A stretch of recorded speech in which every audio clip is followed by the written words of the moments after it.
For today's video, gagawa ko ngayon ng toast balls shawarma with the mozzarella. Of course, first, pipit-pitin muna natin yung toast with the rolling pin, and then mag-create tayo ng circle. Ganyan. Yan muna nang gagawin natin. Kailangan pit-pitin mabuti yung toast. And then, yan. Magawa tayo ng circle shape. Kailangan yan. Lahat yan ng toast yan gagawin natin kasi maraming order, maraming request. And then, yan po lahat yung mga ingredients na kakailanganin ko. Yung shawarma is ginisa ko na rin yan. Ganun pa rin yung pagigisa. O yung unang video ko kung paano kong ginawa ng chicken shawarma is ganun pa rin. Ayan. And then, ayan, ilulublob natin konti sa fresh milk. Kung walang fresh milk is okay lang naman yan na yung powdered milk. Tapos mag-ano ko na lang ng water. Basta ano lang, para magkaroon lang lasa at masarap talaga.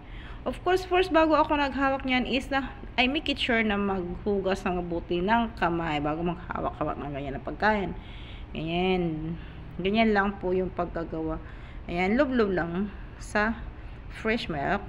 Ayan. And then, maglagay ng konting shawarma with the mozzarella.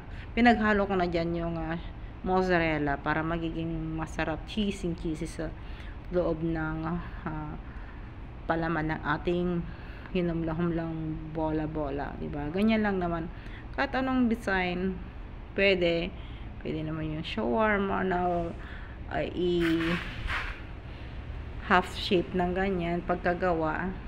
And ganyan lang. And then ulit lang ganyan. Lahat ng ginawa natin is ipapalaman natin na ganyan, diba? Dahan-dahan lang para hindi siya mabasag or mapupunit yung toast. Ang purpose yan bakit inano natin sa milk is para hindi mapunit yung toast. And pag ano na lahat is ilulublob lang yan sa may egg. And then lublob ulit sa breadcrumbs. Ganyan lang, napaka-simple. Ganyan.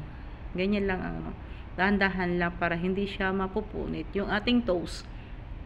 Napaka-simple, di ba? Ganyan lang, okay na. Then, nalagay mo natin yan sa freezer.